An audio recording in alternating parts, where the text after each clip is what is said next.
দুর্গাপুজো সবথেকে বেশি জাঁকজমকপূর্ণভাবে হয় পশ্চিমবঙ্গে, বিশেষ করে কলকাতায়। কিন্তু 23শে সেপ্টেম্বর হঠাৎই এই শহরটি জলের রাজ্যে পরিণত হয়। 24 ঘন্টায় 251 মিলিমিটার বৃষ্টি হয়েছে, যেটা 50 বছরের রেকর্ড ভেঙেছে। এই শহরটা প্রতি বছরই এমন চক্রে পড়ে, কিন্তু এবার দুর্গাপুজোর সময় বিপর্যয়ে পড়ল। ক্লাউড বাস্টের মতো আকাশ ফেটে পড়েছে, 12 জনের মৃত্যু, বেশিরভাগই বিদ্যুৎ স্পর্শে। কিন্তু কেন এই বিপর্যয়? চলুন পুরো ভিডিওটাই জানা যাক। মুখ্যমন্ত্রী বলছেন এটি অভূতপূর্ব। ফরাক্কা বাঁধের ড্রেজিংয়ের অভাব এবং সিইএসসির অবহেলা এই মৃত্যুগুলোর কারণ। আমরা যুদ্ধকালীন ভিত্তিতে কাজ করছি, মৃত্যুদের পরিবারকে 2 লক্ষ টাকা করে দেব। মুখ্যমন্ত্রীর কথা শুনে মনে হচ্ছে এটা যেন প্রকৃতির খেলা নয়, একে অপরের উপরে দোষারোপ করতেই ব্যস্ত আছে। বিজেপি তৃণমূলকে দোষারোপ করছে সংকট পরিচালনার ব্যর্থতার জন্য, কিন্তু জনগণ কি বলছে? দোকানদাররা বলছে এমন কথা প্রতি বছরই হয়, প্রতি বছরই শহর ডুবে যায়। রাজনীতিবিদরা অনেক প্রমিস করেন, কিন্তু তবুও ড্রেন ক্লিন হয় না, দোকানে জল ঢুকে সব কিছু নষ্ট করে দিয়েছে। দুর্গাপুজো কলকাতার আত্মা। এই উৎসব অক্টোবরের শুরুতে পুরো শহরকে আলোকিত করে, কিন্তু এবার প্যান্ডেলগুলো জলমগ্ন, কুমারটুলির মূর্তি তৈরির হাবে ক্ষয়ক্ষতি, শিল্পীরা হতাশ। আইএমডি বলছে 1 অক্টোবর পর্যন্ত এই বৃষ্টি চলতে পারে। কিন্তু কেন প্রতি বছর এই চক্র? প্রথমত কারণ হচ্ছে প্রকৃতি, low pressure system.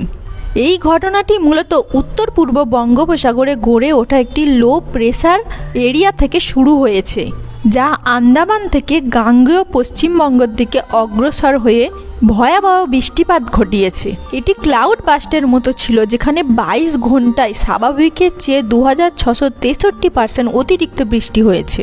Climate change এখানে একটি বড় ভূমিকা পালন করছে। গ্লোবাল ওয়ার্মিংয়ের কারণে মৌসুমি বৃষ্টি আরও তীব্র এবং অনিয়মিত হয়ে উঠেছে, যা পোস্ট মনসুন মাসেও ফ্লাড ঘটাচ্ছে।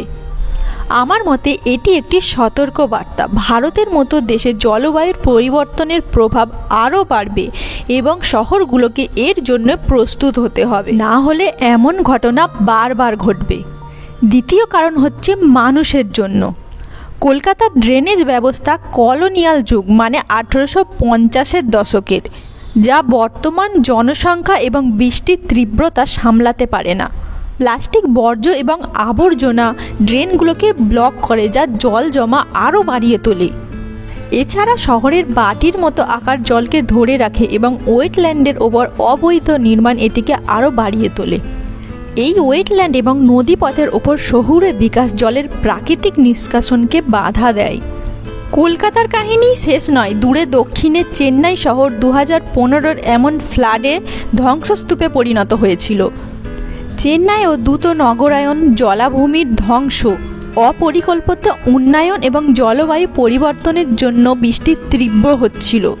2025 সালে চেন্নাই গ্রেটার কর্পোরেশন 40টির বেশি কৃত্রিম পুকুর তৈরি করছে, যাকে অরবান স্পঞ্জ হিসেবে জানা যাচ্ছে। এগুলি বৃষ্টির জল শোষণ করে ফ্লাড কমায়।